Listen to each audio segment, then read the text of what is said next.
ஒரு மகிழ்ச்சியான செய்தி. இதயம் நல்லெண்ணெயின் விலை லிட்டருக்கு ரூபாய் 105 குறைஞ்சிருக்கு. செப்டம்பர் 2023ல 1 லிட்டர் இதயம் நல்லெண்ணெயின் அதிகபட்ச விலை ரூபாய் 503. ஆனா இப்ப 1 லிட்டர் இதயம் நல்லெண்ணெயின் விலை ரூபாய் 398 மட்டும்தான் தமிழ்நாட்டுல. அப்ப இனிமே எல்லாரும் இதயம் நல்லெண்ணெய் வாங்கலாம் இல்ல? அனைவருக்கும் என்னுடைய அன்பான மாலை வணக்கம். இந்த உணர்ச்சிகரமான வேளையில சிவகிரி நகரில் நாம் அனைவரும் கூட ராமசாமி கவுண்டர் ஐயாவுடைய குடும்பத்தில் பிறந்த குழந்தைகளாக, அவருடைய உறவினர்களாக போன செவ்வாய்க்கிழமை இரவு, இது கொலை என்று சொல்வதை விட வேட்டையாடப்பட்டிருக்கின்றார்கள் என்கின்ற வார்த்தையை தாங்க பயன்படுத்தும். அந்த அளவுக்கு கொடூரமாக கையை வெட்டி, கையில் இருக்கக்கூடிய வளையலை உருவுவதற்காக கையை வெட்டி வளையல் எடுத்து, காதை வெட்டி அதில் இருக்கக்கூடிய தோட்டை எடுத்து, எங்கேயுமே பார்த்திடாத, நாம கேட்காத ஒரு கோழைத்தனமான, மூர்க்கத்தனமான, மிருகங்களை விட கொடூரமான சில மனிதர்களால் இந்த கோர சம்பவம் நடத்தப்பட்டிருக்கிறது. ராமசாமி கவுண்டர் ஐயா அவர்களும் அவருடைய துணைவியாரும் நம்முடைய தோட்டம், நம்முடைய காடு, நம்முடைய ஊர்ல எப்படி தன்னந்தனியாக கொங்கு பகுதியில விவசாயம் சார்ந்திருப்பார்களோ அது போன்ற ஒரு குடும்பம். ஒரு மகன் பக்கத்து ஊர்ல தொழில் பண்றாங்க, அதே போல ஒரு பொண்ணு கல்யாணம் பண்ணி கொடுத்திருக்கிறாங்க.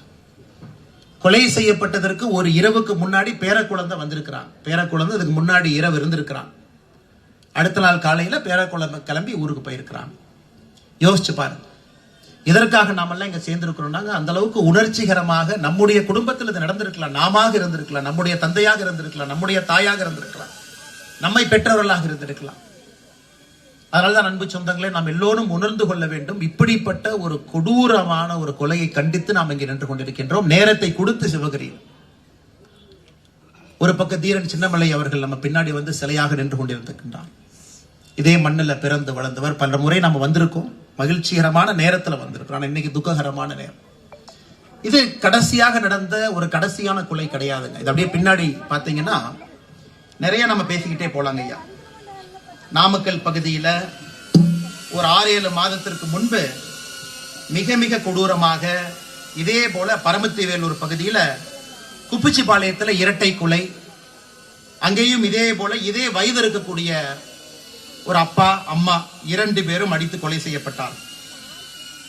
2023 ஈரோடு மாவட்ட சென்னிமலை எடுத்துக்கிட்டீங்கன்னா முருங்கத்தலு ஊராட்சி ஐயா முத்துசாமி அவர்கள், அவருடைய துணைவியார் சாமியாத்தன் அவர்கள் இதே போல அவங்களும் அடித்து படுகொலை. பல்லடத்துல கள்ளக்கிணறுல சகோதரர் மோகன்ராஜ் அவர்கள் குடும்பத்துல 4 பேர் தன்னுடைய தோட்டத்துல மது சாப்பிட்றாங்கன்னு தட்டி கேட்டதற்காக 4 பேரும் கொடூரமாக வெட்டி கொலை. 2024 நவம்பர் மாசம் மிக அருகில சோமலை கவுண்டம்பாளையத்துல தெய்வ சிகாமணி ஐயா அவர்களும் அலமேல் அம்மா அவர்களும் இதே போல தோட்டத்துல அடித்து படுகொலை. சோ இந்த பகுதி சுத்தி சுத்தி பார்த்தீங்கன்னா இது முதல் கொலை அல்லங்க, தொடர்ந்து நடந்து கொண்டிருக்கிறது. இந்த எல்லா விஷயத்திலும் கூட காவல்துறையை பொறுத்தவரை குற்றவாளிகளை கைது செய்து விட்டார்கள் அப்படின்னு கேள்வி கேட்டீங்கன்னா, சோமலை கவுண்டம்பாளையத்துல கைது பண்ணல. பல்லடம் பகுதியில கள்ளக்கிணறுல கைது ஆயிருக்கிறாங்க. ஏன்னா அந்த கைது செய்யப்பட்டவர்கள் மது அறிந்ததற்காக தட்டி கேட்கும் போது கொலை பண்ணாங்க. சோ இது போல வீட்டுக்குள்ள புகுந்து 2 பேரை வெட்டி சாய்த்து விட்டு சென்றவர்கள் எந்த கொலையிலும் கூட கைது செய்யப்படாம இருக்கிறாங்க. அதையும் கண்டித்து நாம் நின்று கொண்டிருக்கின்றோம். நம்ம காவல்துறையின் மீது கோபம் இருக்குதுங்க. ஆனா காவல்துறை எப்பொழுதுமே விட்டு கொடுப்பவர்களாம் அல்ல. எப்பொழுதும் காவல்துறையை மரியாதையாத்தான் நம்ம பார்க்கிறோம், மரியாதையாத்தான் பேசுறோம். அவங்க வந்தா கூட யாரா இருந்தாலும் எந்திரிச்சு நின்னுக்கும். காவல்துறை எங்கே வேண்டுமானாலும் எந்த வீட்டுக்கு வந்து யாரை வேணாலும் பார்க்கலாம், எங்கேயும் நம்ம தடுக்கிறது கிடையாது. இந்தியாவில் எத்தனையோ மாநிலங்கள்ல காவல்துறைக்கே பாதுகாப்பு இல்லாம இருக்கிறாங்க. ஆனா நம்முடைய மாநிலத்தில் எப்பொழுதும் காவல்துறையை கம்பீரமா பார்க்கக்கூடிய மக்கள். ஆனா இன்னைக்கு எங்கேயோ ஒரு இடத்துல காவல்துறை தன்னுடைய வேலையை சரியாக செய்யவில்லை என்கின்ற கோபம் நம்ம எல்லோருக்கும் வர ஆரம்பித்திருக்கிறது. எல்லோருக்கும் அந்த கோபம் வர ஆரம்பிச்சிருக்கு. எங்கேயோ காவல்துறை கோட்டை விடுறாங்க. இன்னும் வேகமாக, விவேகமாக, இன்னும் ஆற்றல் மிகுந்த மனிதர்களாக காவல்துறை கையில் எடுத்திருக்கணும். செவ்வாய்க்கிழமை இரவு நடத்தப்பட்ட இந்த படுகொலை வியாழக்கிழமை கண்டுபிடிச்சு அதன் பிறகு மார்ச் வரியில எடுத்துட்டு போய் வைக்கிறாங்க. நம்முடைய சட்டமன்ற உறுப்பினர் மரியாதைக்குரிய சரஸ்வதி அம்மா அங்க போய் தர்ணா பண்ணி சண்டை போட்டு 3 மணி நேரம் உடலை வாங்க மாட்டேன் என்று சண்டை போட்ட பிறகு காவல்துறை நண்பர்கள் உத்தரவாதம் கொடுக்கிறாங்க. இதெல்லாம் தமிழகத்துல ஒரு வளர்ந்த மாநிலத்துல கொங்கு பகுதியில நாம் கொஞ்சம் கூட ஏற்றுக்கொள்ள முடியாத ஒரு சூழ்நிலை. அதனால் காவல்துறையை கண்டித்து நின்று கொண்டிருக்கின்றோம். பெண்களுக்கு எதிரான குற்றங்கள் அதிகமாயிட்டே இருக்குதுங்க ஐயா. நான் வரும் பொழுது குறிப்பெடுத்துட்டு வந்தங்க ஐயா. 2022, 23, 24 3 வருஷம் சேர்த்தி 22, 23, 24 பாலியல் வன்கொடுமைகள் 1319, பெண்களுக்கு எதிரான பாலியல் சீண்டல் குற்றங்கள் 4949, 18 வயசு கீழே இருக்கக்கூடிய பெண் குழந்தைகள் மீது நடத்தப்பட்டிருக்கக்கூடிய போக்சோ குற்றம் 16518. 3 வருஷத்துல பாருங்க. 2022, 23, 24 18 வயசு கீழே இருக்கக்கூடிய பெண் குழந்தைகள் மீது நடத்தப்பட்டிருக்கக்கூடிய போக்சோ சட்டம், போக்சோ அப்படின்னு சொல்லி அதுக்கு ஒரு சட்டம் போடுவாங்க ஐயா. 16518. இந்தியால எந்த மாநிலத்திலையும் 16000 கேஸ்ல கிடையாதுங்க ஐயா. பாலியல் வன்கொடுமைகள் பாருங்க, 100 200 இல்லைங்க ஐயா. 4949, 5000 கேஸ்ல இருக்கு. சட்டம் ஒழுங்கு உறுதியாக தமிழகத்துல சீரழிந்து விட்டது. சட்டம் ஒழுங்கு உறுதியாக மாண்புமிகு முதலமைச்சர் ஐயா ஸ்டாலின் அவர்கள் கையில இல்ல. கையை விட்டது போயிருச்சுங்க ஐயா. கட்டுப்படுத்தக்கூடிய திறன் அந்த ஆட்சி கையில் இல்ல. அதையெல்லாம் நாம் பார்த்து கொண்டிருக்கின்றோம், கவனித்துக் கொண்டிருக்கின்றோம். எப்ப தேர்தல் வராதா என்று நினைத்து ஏங்கிக் கொண்டிருக்கின்றோம். 2026 ஏப்ரல் மாசம் நடக்கிற தேர்தல் நாளை காலையில் நடத்திடலாமே, உங்களை வீட்டுக்கு அனுப்பிச்சிடலாமே. நல்ல ஒரு திறமையான தகுதி வாய்ந்த இது போன்ற விஷயத்தை எல்லாம் இரும்பு கரம் கொண்டு அடக்கக்கூடிய ஒரு முதலமைச்சர் நமக்கு வேண்டும். அது மட்டும் இல்லாம காவல்துறையை சுதந்திரமாக காவல்துறையை விட்டு இந்த மாதிரி யாராவது வேட்டை நாய்கள் வீட்டுக்குள்ள புகுந்து படுகொலை எல்லாம் நடத்துறாங்கன்னா அந்த வேட்டை நாய்களுக்கு நாம் கொடுக்கக்கூடிய தண்டனை என்பது உலகமே திரும்பி பார்க்கின்ற அளவுக்கு அந்த தண்டனை இருக்கணும். அவ்வளவு தைரியமாக ஒரு அரசு இயங்க வேண்டும். அரசுக்கு அந்த தைரியம் கிடையாது. அரசுக்கு தைரியம் இல்லாதனால காவல்துறைக்கு அந்த தைரியம் இல்லை.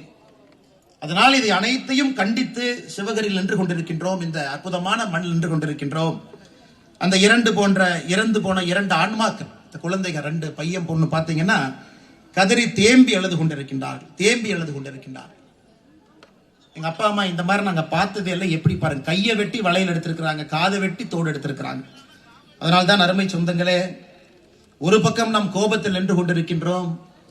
ஒரு ஜனநாயகத்தில் நம்மால் முடிந்த அளவுக்கு குரலை உயர்த்தி கொண்டிருக்கின்றோம். அரசியல் கட்சிகள் இங்க வந்து மேடை போட்டு மக்களை ஒருங்கிணைத்து பேசுறாங்க, மக்கள் மத்தியில் விழிப்புணர்வு ஏற்படுத்துறாங்க. மக்கள் நீங்களும் வேலையெல்லாம் விட்டுட்டு நீங்களும் வந்து அரசுக்கு இதன் மூலமாக ஒரு கருத்து சொல்றீங்க. பாருங்க எவ்வளவு கூட்டம் சேர்ந்திருக்கும் சிவகிரியில. ஒரு சின்ன ஊர்ல எத்தனாயிரம் மக்கள் இங்கே வந்து நின்று கொண்டிருக்கின்றோம்.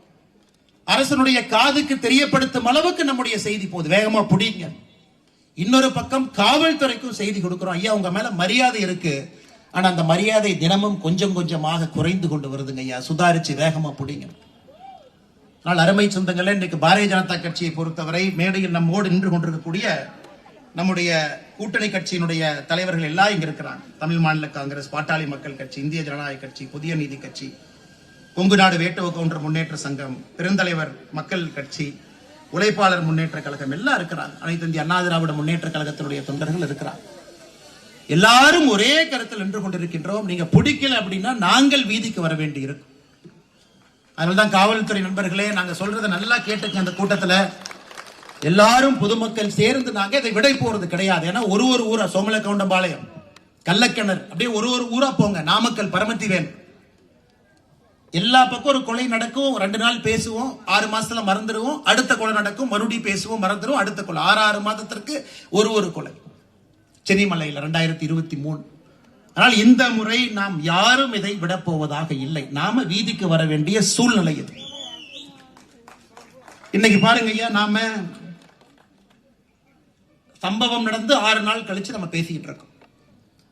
நான் இங்க இருக்கக்கூடிய எல்லா தலைவர்கள் சார்பாக உங்க முன்னாடி வைக்கிறது, இன்னும் 2 வாரத்துல நீங்கள் கொலையாளியை கண்டுபிடித்து கைது செய்து நீதிமன்றத்துக்கு அனுப்பல, எங்களை பொறுத்தவரை நாங்க இங்கே ஆட்சியில் இருந்தால் நீதிமன்றத்துக்கு அனுப்ப மாட்டாங்க ஐயா. துப்பாக்கி எல்லாம் எதுக்கு இருக்குதுங்க ஐயா, குண்டெல்லாம் எதுக்கு இருக்கு?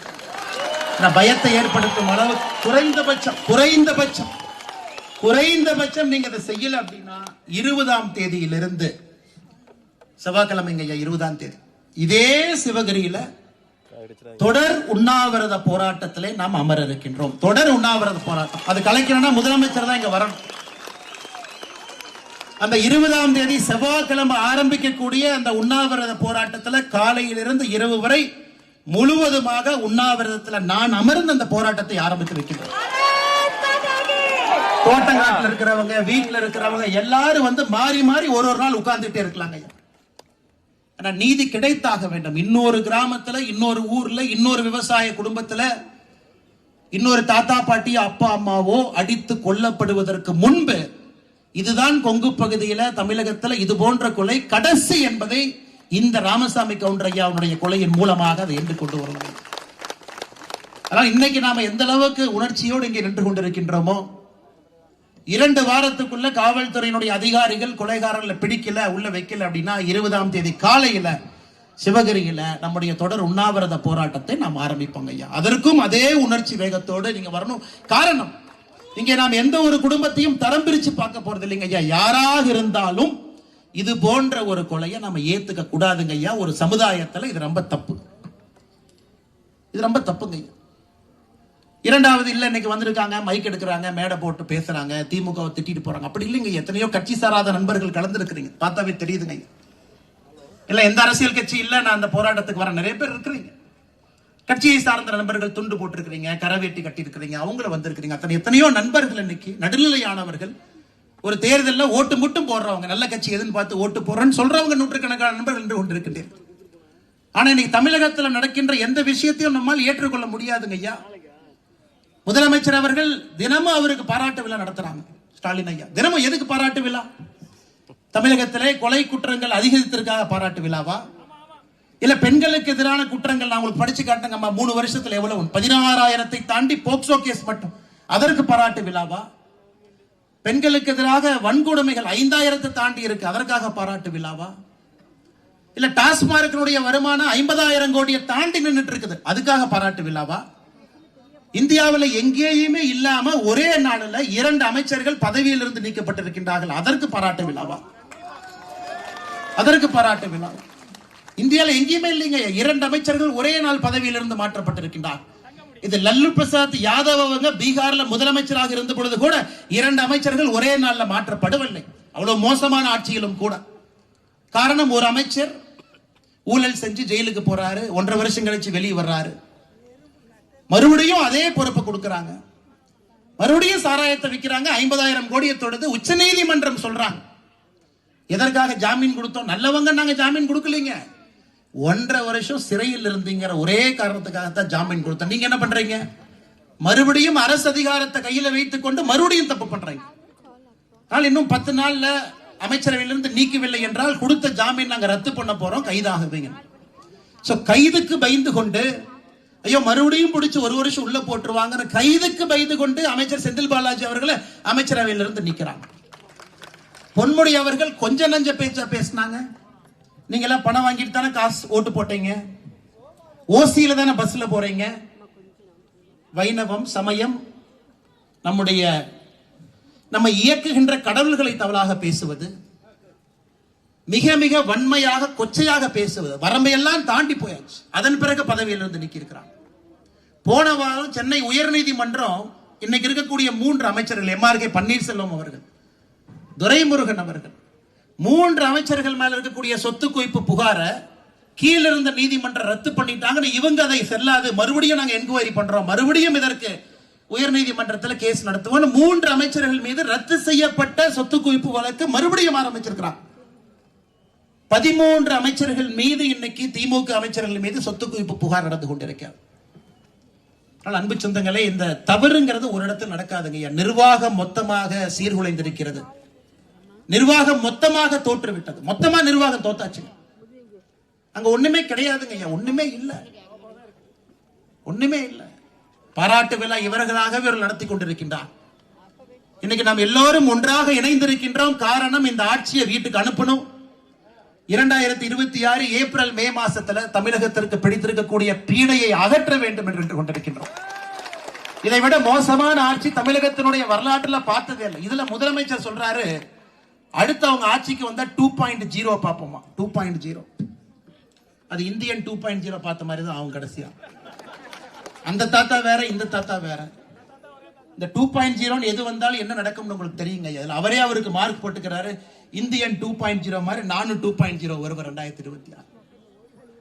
அதனால் அன்பு சொந்தங்களே, நாம் எல்லோரும் ஒருங்கிணைந்து ஒன்றாக கட்சியை தாண்டி நிற்கணும். திராவிட முன்னேற்ற கழகத்தினுடைய நண்பர்கள் தொண்டர்கள் இங்கு இருந்தாலும் உங்களுக்கும் என்னுடைய வேண்டுகோள், நீங்களும் ஏற்றுக்கொண்டுதான் ஆக வேண்டும். இந்த ஆட்சியில சட்டம் ஒழுங்கு சீர்குலைந்திருக்கிறது என்பது நீங்கள் ஏற்றினா, உங்க குடும்பத்துல பொண்ணுங்க இருக்காங்க, உங்க குடும்பத்துல வயசானவங்க இருக்கிறாங்க, உங்க குடும்பத்துல தாத்தா பாட்டி இருக்கிறாங்க, அவங்களும் தோட்டத்துல இருக்கிறாங்க. அதனால் இது நம்ம அரசியல் கட்சியாக ஒப்புக்கு சப்பானியாக இல்ல நாம திட்டுவோம், திமுக காரங்களா திட்டாம போலாம், அப்படி இல்லைங்க. எல்லோரும் சேர்ந்து இறங்க வேண்டிய நேரம். 20ஆம் தேதி செவ்வாய்க்கிழமை நம்ம எல்லோரும் களத்துக்கு வருவதற்கு நீங்க தயாரா இருக்கணுங்க ஐயா. நான் தயார் ஆயிட்டேன், நம்முடைய தலைவர்கள் தயாராயிட்டாங்க, நம்முடைய சகோதரிகள் தயாராயிட்டீங்க. எல்லோரும் களத்துக்கு வருவோம். தொடர் உண்ணாவிரத போராட்டத்தை சிவகிரி மண்ணிலிருந்து எடுப்போம். அந்த உண்ணாவிரதத்தை நம்ம கலைக்கிறோம்னா முதலமைச்சர் மட்டும்தாங்க ஐயா வந்து கலைக்க முடியும், வேற யாரும் வந்து கலைக்க முடியாது. அந்த அளவுக்கு அது உண்ணாவிரத போராட்டமாக இருக்கும். அதற்கு முன்பாக இந்த 2 வாரத்துல நீங்கள் குற்றவாளிகளை பிடிங்க, என்னமோ பண்ணுங்க, ஆனா எங்களுக்கு ஒரு மன நிம்மதியை கொடுங்க என்பதற்காகத்தான் உடனடியாக சிவகிரியில இந்த கண்டன ஆர்ப்பாட்டத்தை ஏற்பாடு செய்து நம்ம எல்லோரும் இங்கே கலந்து கொண்டிருக்கின்றோம். அது மட்டும் இல்ல அருமை சொந்தங்களை, இன்னொரு விஷயம் இருக்கு. ஏன்னா நம்ம கிராமத்து பகுதியில் இருக்கிறோம், சொந்தங்கள் எல்லாம் இருக்கிறேன். ஏன்னா கிராமத்து பகுதியில தான் அறிவார்ந்தவர்கள் அதிகமா இருக்கிறாங்க. தேசப்பற்றாளர்கள், குறிப்பா மொடக்குறிச்சி ஈரோடுல தேசப்பற்றாளர்கள் அதிகமாக இருக்கக்கூடிய பகுதி. ஏப்ரல் 22ஆம் தேதி பெகல்காமில் நடந்தது நம்ம யாரும் ஏத்துக்கவே மாட்டோங்க ஐயா, யாரும் ஏத்துக்க முடியாது. ஏப்ரல் 22 பெகல்காம், காஷ்மீர்ல இருந்து 80 கிலோமீட்டர் தூரத்தில் ஒரு பள்ளத்தாக்குங்க ஐயா. 26 பேர் கொன்று குவிக்கப்பட்டிருக்கின்றார்கள். 26 பேர், 25 பேர் இந்தியர்கள், ஒரு நேபாளி, 26 பேர். அவங்க எல்லாரும் யாருங்க ஐயா? கர்நாடகா ஹூப்ளி, ஷிமோகா, நம்ம ஆந்திர பிரதேஷ் நெல்லூர்காரரு, இவங்க எல்லாம் டூர் போறாங்க, எல்லாம் அந்த கோடை கால விடுமுறைக்காக. புதிதாக திருமணமாகி போனவங்க இருக்கிறாங்க, ஹனிமூன் போனவங்க இருக்கிறாங்க, திருமணமாகி 1 வாரம் ஆன நேவி ஆபீசர் அவங்க இருக்கிறாங்க. ஷிமோகால இருந்து காஷ்மீருக்கு போய் பார்க்கணும், இதுவரைக்கும் போனதே இல்லைன்னு போன கணவன் மனைவி 2 குழந்தைகள், 4 பேர். அவங்க 26 பேர்த்தையும் கொடூரமாக தீவிரவாதிகள் மதத்தினுடைய பெயர்ல, நீ எந்த மதம், நீ இஸ்லாம் மதமாக இருந்தா குர்ஆன்ல இருந்து 2 வார்த்தையை படி, உனக்கு தெரியாதா, அப்ப நீ ஹிந்து மதம், இங்க வந்து நெல்லு. அவங்கள முட்டைங்கால் போட வச்சு இந்த ISIS தீவிரவாதிகள் எப்படி எக்ஸிகியூஷன் ஸ்டைல் முட்டிங்கால் போட வச்சு மண்டையில பின் மண்டையில சுடுவாங்களோ அது போன்று கொன்று குவிக்கப்பட்டிருக்கின்றார். அதையும் நாம் கண்டித்து நின்று கொண்டிருக்கின்றோம்.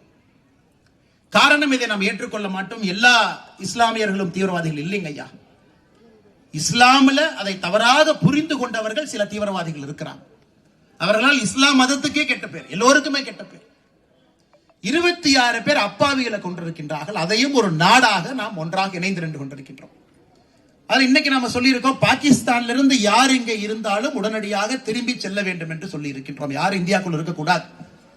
இந்தியா முழுவதும் முதலமைச்சர்கள் வேலையை ஆரம்பிச்சிட்டாங்க. நான் தமிழ்நாடு முதலமைச்சர் சம்பந்தமாக எந்த வேலையுமே ஆரம்பிக்கல. இந்திய அரசு உள்துறை அமைச்சர்கள் என்ன சொல்லி இருக்கிறாங்க, அமித்ஷா அவர்கள், பாகிஸ்தான்ல இருந்து யாராவது விசாவோடு இந்தியாவுக்குள்ள எங்கேயா சுத்திக்கிட்டு இருந்தா உடனே கிளம்பி போயிருங்க. அட்டாரி பார்டர்ல கிளம்பி போயிருங்க, வாகா பார்டர்ல வராது. அதற்கு பேச்சு மூச்சு இல்லாம நம்முடைய முதலமைச்சர் இருக்கிறாங்க. அப்ப என்ன, நீங்க தீவிரவாதத்தை ஆதரிக்கிறீங்களா?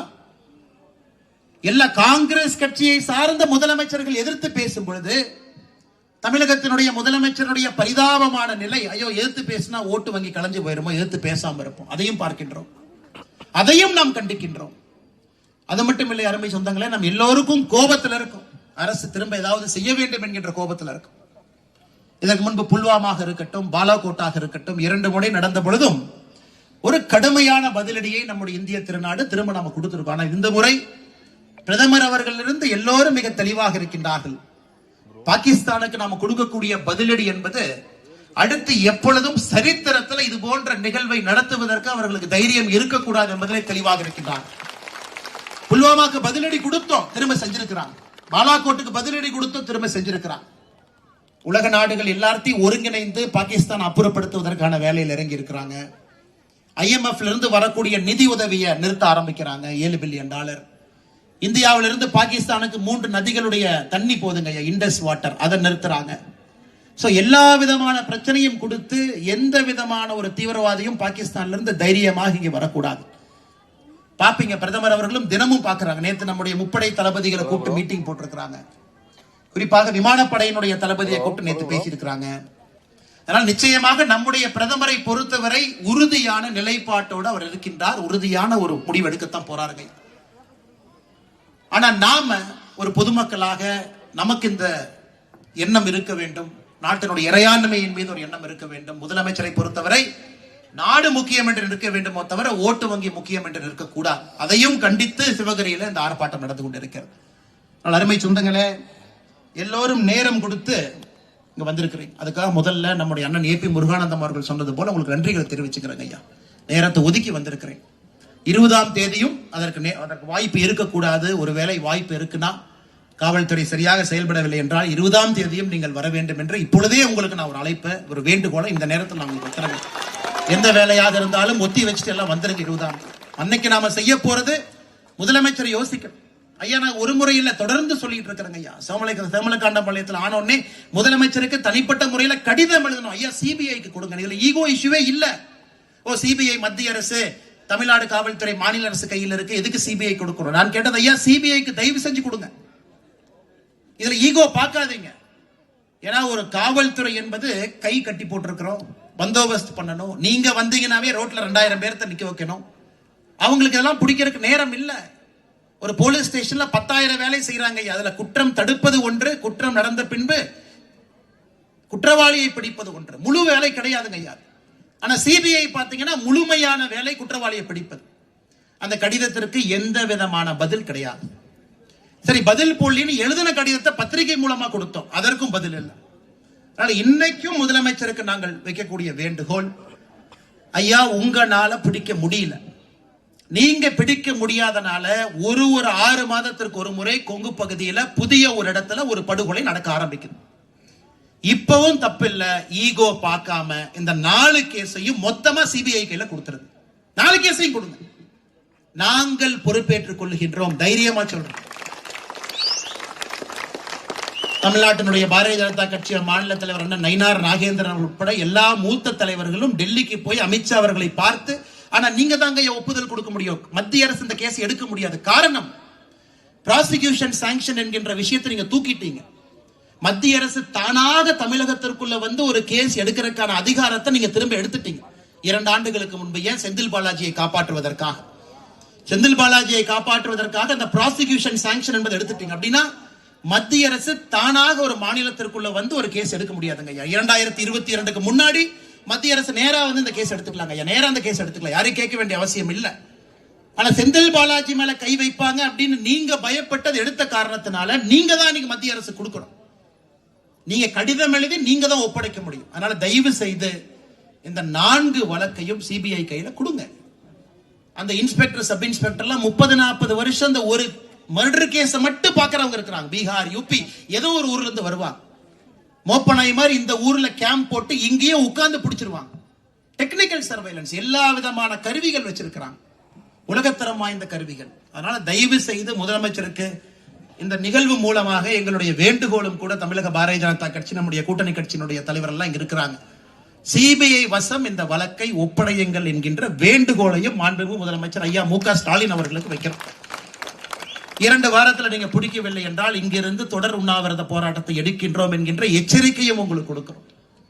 காவல்துறை நண்பர்கள் என்ன பண்றாங்க, இன்னைக்கு ஒரு கிராமத்துக்கு வந்து விவசாய தோட்டத்துல வந்து எல்லாத்தையும் பார்த்து சிசிடிவி போடுங்கிறாங்க. எங்க ஒரு விவசாயினுடைய வேலை சிசிடிவி போடுறது அவங்க வேலையா?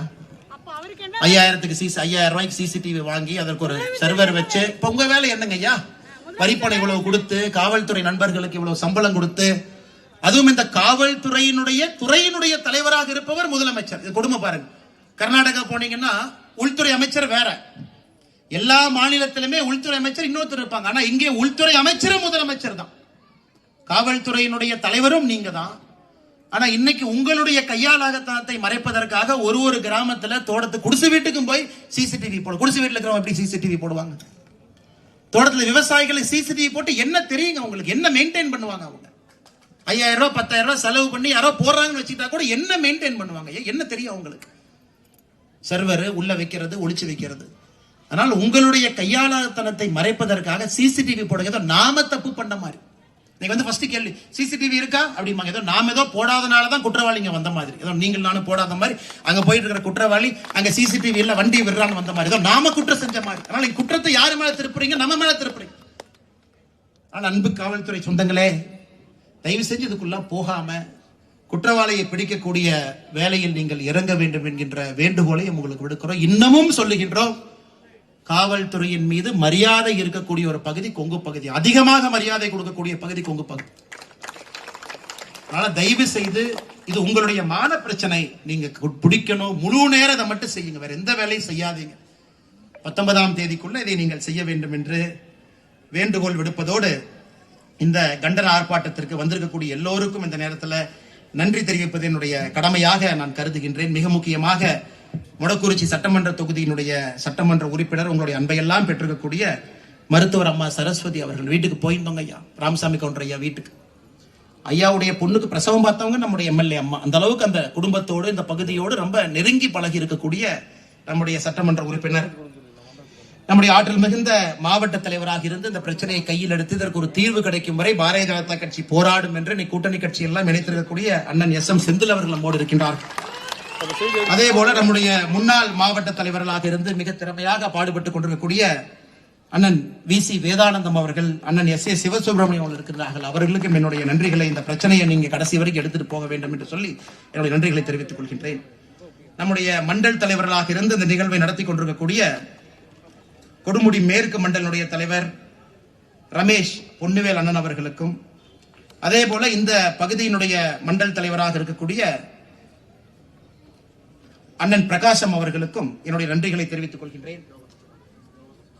யோக தட்சிணாமூர்த்தி அவர்கள் மண்டல் தலைவராக இருந்து இதை முன்னெடுத்துக் கொண்டிருக்கின்றார்கள். அருண்குமார் அவர்களுக்கும் என்னுடைய நன்றியை தெரிவித்துக் கொள்கின்றேன். முன்னாள் மண்டல் தலைவர்களாக இருந்து மக்கள் பிரச்சனைக்காக தொடர்ந்து போராடி கொண்டிருக்கக்கூடிய அண்ணன் காயர் செந்தில்குமார் அவர்கள், அதே போல முன்னாள் மண்டல் தலைவராக இருந்து நம்மோடு போராடி கொண்டிருக்கக்கூடிய அண்ணன் ஏ.ஜே. சரவணன் அவர்கள், எல்லோருக்கும் இந்த நேரத்தில் என்னுடைய நன்றியை தெரிவித்துக் கொண்டு, நாம வந்தோம், ஆர்ப்பாட்டம் போட்டோம், கூட்டம் போட்டோம் அப்படிங்கிற தாண்டிங்க ஐயா, தொடர்ந்து இந்த பிரச்சனை கையில வைங்க. காவல்துறை கண்காணிப்பாளரை போய் பாருங்க, மக்களை ஒன்று திரட்டுங்க. 20ஆம் தேதி நடக்கக்கூடிய ஆர்ப்பாட்டத்துக்கு எல்லோரையும் ஒருங்கிணைத்து கொண்டு வந்துருங்க. ரமேஷ் பொன்னுவேல் அவர்கள், ஜெய்சங்கர் அவர்கள், யோக தட்சிணாமூர்த்தி அவர்கள், அருண் அவர்கள், பிரகாசம் அவர்கள் உள்ளிட்ட எல்லோருக்கும் மேடையில் இருக்கக்கூடிய தலைவர்களுக்கு, இந்த கண்டன ஆர்ப்பாட்டத்துக்கு வந்திருக்கக்கூடிய எல்லா பொதுமக்களுக்கு, மாவட்டத்தினுடைய துணைத் தலைவர்கள் குரு குணசேகரன் அவர்கள், பாலசுப்ரமணியம் அவர்களுக்கு, பொதுச் செயலாளர்கள் ராயல் சரவணன், குணசேகரன், சிவகாமி மகேஸ்வரன் அக்கா, பொருளாளர் சுதர்ஷன் அவர்களுக்கு, அதே போல நம்முடைய மாநில பொதுக்குழு உறுப்பினராக இருக்கக்கூடிய முருகானந்தம் அவர்கள், காயர் செந்தில் அவர்கள், பெரும்பரப்பு பாலசுப்ரமணியம் அவர்கள், விவேகானந்தன் அவர்கள், ஆடிட்டர் கோபால் அவர்களுக்கும், கூட்டணி கட்சியினுடைய எல்லா அன்பு தலைவர்களுக்கும், தொண்டர்களுக்கும், முக்கியமாக பத்திரிகை நண்பர்கள், இன்னைக்கெல்லாம் சிவகிரிக்கு வந்திருக்கிறாங்க. அதனால பத்திரிகை நண்பர்கள் தயவு செஞ்சு இந்த பிரச்சனையை நீர்த்து போகாம தொடர்ந்து இந்த பிரச்சனைக்கான கம்பீரத்தை கொடுத்து இதை நீங்கள் முன்னெடுத்து செல்ல வேண்டும் என்கின்ற அன்பான வேண்டுகோளையும் பத்திரிகை நண்பர்களுக்கு வைத்து வந்திருக்கக்கூடிய எல்லா பொதுமக்களுக்கும் நன்றி தெரிவித்து என்னுடைய உரையை முடித்துக் கொள்கின்றேன். ஐயா, 20ஆம் தேதி ஆண்டவன் நம்மளை சந்திக்க விடக்கூடாது இந்த விஷயத்துக்காக. ஆனா தயாரா இருங்க, காவல்துறை மெத்தனமாக இருந்தால் 20ஆம் தேதி இதே சிவகிரியிலிருந்து நம்முடைய உண்ணாவிரத போராட்டத்தை ஆரம்பிப்போம் என்று சொல்லி, குறிப்பாக நம்முடைய சகோதரிகள் எல்லாம் கொஞ்சம் பயத்தில் இருக்கிறாங்க. எல்லாம் கோடை விடுமுறை, பேர குழந்தைகள் எல்லாம் கொண்டு வந்து எல்லாம் தோட்டத்தில் விடுறாங்க.